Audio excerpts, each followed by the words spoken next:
Hi, and welcome to the Unstuck edit with me, Gail Chisholm. This month, I've been talking about the cost of staying stuck. And this week, I want to introduce you to something I'm calling the Settling Subsidy. So, this is really drilling into the emotional and relationship cost of staying stuck. And a question maybe to ask yourself at this moment, to think, is this relevant for you, is are you living a conditioned life or a conscious one? If you're not sure about the answer to this one, then you're probably in the living a conditioned life, or at least part of it's maybe a bit conditioned. And this sense of conditioning or settling is a slow way of staying stuck.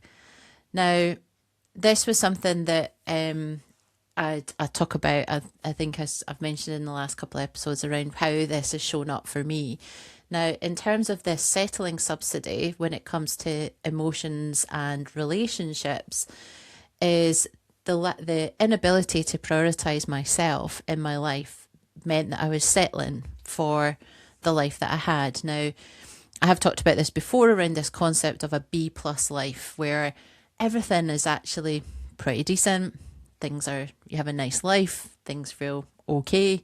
You're maybe happy probably 70% of the time. So we're thinking, yeah, life's all right. So it's not bad enough where you think I need to blow something up and restart, or you want to go for something else. And also, I think sometimes we have this element of external factors and this fear of judgment or fear of the unknown, fear of change, whatever it may be. And you think, well, life's good enough, so I'm just going to stick here. But what that may then show up, and what we're talking this week, is how does that then impact in your emotions? Like, how are you feeling day to day? What's your relationship like with your feelings? Are you even acknowledging your feelings? And then how is this showing up in your relationships? So really the cost, this subsidy, this cost of settling is actually, where are you on the joy and passion scale? Do you actually, is joy and passion showing up for you? Did it used to show up? Why is it not showing up now?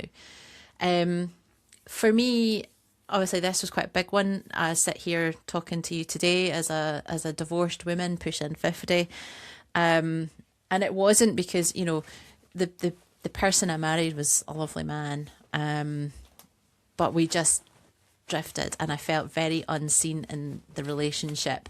The more I know myself now, particularly through a human design lens, I actually understand why a lot more, which has really helped me get unstuck. But I wanted to talk to you today about the first tool that really came into my life to help me realize this settling subsidy that I was paying, and that the joy and passion seemed to have just slowly disappeared from my life. Like, I don't know, I mean, I would have described myself maybe like in my teens and my 20s, that it was there quite a lot. And then I got married at 30, and it's not like my marriage sucked the soul out of me by any stretch of the imagination. There's lots of beautiful memories there.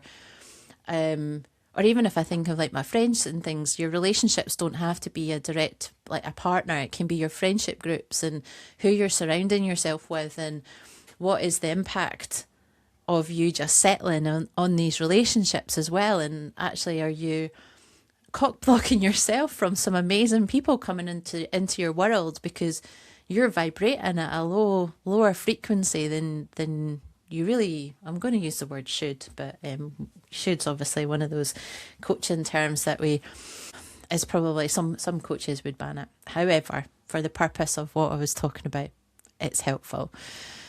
So the first thing, I think I knew I wasn't really happy. And I suppose the first thing I did really was back in 2013. I actually stepped away from my previous corporate career and I opened a women's wear boutique. And that brought me so much joy. And, it was something that was fantastic. And then I'm going to say I was started to slowly get less and less happy, probably as I approached 40. Maybe just beforehand, 2015 into 2016, like I really was sort of feeling the impact really. And 2016, I turned 40, maybe just for some context there. And then I was doing some bits and pieces, like the shop had opened, I was doing a lot of my own personal development because I wasn't in corporate anymore. And I dabbled in some MLM, and that actually brought in some really wonderful people into my life, actually. One woman in particular, Amy, if you do happen to stumble across this, I'm forever grateful, because I remember sitting in her house and watching this video of a woman called Danielle LaPorte being interviewed by another woman called Marie Forleo. And this video, it was 15 minutes, if that. And then Marie was interviewing Danielle, and then one of this sort of snippet was Danielle talking about the term or the word success. And her perspective on it was that success, the word success, is actually can be quite a toxic word. And this was sort of like really piqued my interest at the time, because if you'd asked me as a teenager what did I want to be, I would have said successful. Interestingly, as a projector in human design, I know I'm like living in alignment if I feel success. So strangely, I could articulate what it feels like to me, but nobody had ever stopped and asked me at age 16, what does success feel like? What does it look like? And so what that meant was I was interpreting success using external factors. So things like in the corporate world, like that person is progressing up the ladder. That's what success looks like. So what are they doing? How can I emulate that? But what Danielle was saying is like, unless you stop and actually figure out what success is for you, you're never going to get there. And what you're doing is comparing yourself, you're in competition with other people, and your reality of achieving that perceived thing of success or the job that you see somebody else doing, you're never going to get there. And it's never going to feel like you've really achieved your goal, because it's not really your goal. It's that other person's. And so I was sitting there 2015, 16 or whatever it was thinking, shit, this is like resonating so much. Danielle was talking about this in the context of her book called The Desire Map. So off I went and got the Desire Map. And I've actually got my notes here from the first time I ever did it. So, and this was actually in 2017. It would have been, in fact, oh, this is spooky, around this time. So it would have been April, and I was going up to this annual holiday I would have up in Aviemore. And my husband, friends actually, they'd gone up before, but because I had the shop, Saturday was a critical day. I took the train up. So there's me on the train, 2.5 hours. And I was like, I'm going to read this book and I'm going to do the workbook. So the book is in two halves, really. The first half is Danielle telling us about, I suppose, how she stumbled across this.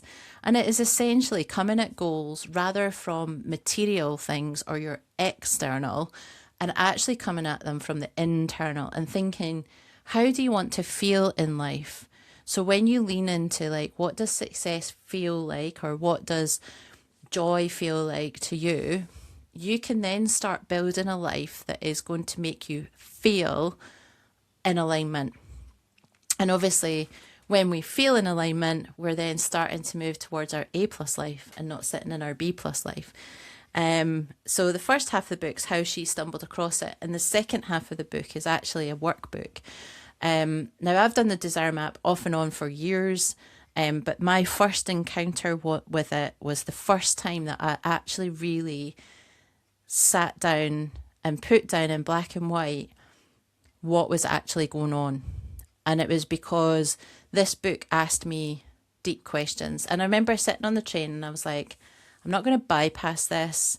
I'm not going to do surface level. I'm going to be honest, like really, really honest with myself. And when you start, she gets you, there's a few questions to get you kind of, she calls it soul limbering, basically you're kind of getting like more in touch with like your intuition, you're like answering quick fire questions, so you're not overthinking, because this is part of the risk, isn't it? When we are sitting in this settled life, is we are living from our head and we're not really living from our heart brain or even our gut brain. But, this sort of brain that lives in the middle of our chest where we feel things. And if you've been living a conditioned life, is that kind of often can be, it's the volume's turned down very low, or you're just ignoring it, you've shut off the connection, whatever, right? So the first bit of the book's got questions like that. And one of the things, and I thought I would just, because I was in preparation for this, I was like, I know I still have the workbook from when I've done it first time. And she actually gets you split up your life into different sectors, and we can go through that in just a wee second, but I thought I'd read out a little bit of this. And one of these first questions she asks is you to fill in the statement. So you start off with, I crave. Now that's a really intentional word that she's used, this crave. And so I've written, I crave happiness and contentedness. I want to be loved and feel it every day. I want to love back. I believe excitement and story. I crave excitement. This is where I can't read my handwriting. I crave excitement and story creation to be at peace, a good person, to give back, help others. I crave investment in me, both spiritually and physically. A wax. I'm just going to side note this, because when I was doing my shop, my cash flow was nowhere near what it was like when I was in the corporate world. And so I made sacrifices. And one of them was I stopped getting waxed. I shaved instead, but if you know, right? A haircut. So again, I ended up letting my hair grow longer. So things that actually, weirdly, I would have been quite strong connections to my identity. I've got good skin, fun and adventure, to see the world, meet interesting people, to be able to just be, silence the mind from time to time. A job or a career that can deliver this makes me feel valued and that I'm making a difference to people, and to be paid my worth. I crave physical interaction, stomach flipping, lust and tingling, orgasms give and receive. I crave to be truly known and to know my partner. I crave the ability to be confident in making decisions that make me happy. I crave being less in need of external validation and benchmarking. I crave creating a legacy. I crave knowing the path to take that makes me happy and feels good. Fitness and strength to feel good about myself, more confident to explore my style. It's really interesting reading this back, actually, because if I was to answer that today, a lot of these things would still be on there. But that's going to give you an insight as to, you can tell where this was going around. This was me really being clear that on the emotional and relationship cost of staying stuck. And this was the subsidy I was paying. I was stuck in relationships that didn't bring me the joy and passion that they once did, or what it once did. Anyway, so once I'd done all of that, and there's loads of other questions, and maybe I'll do another episode on some of these at some point in the future. But what you then do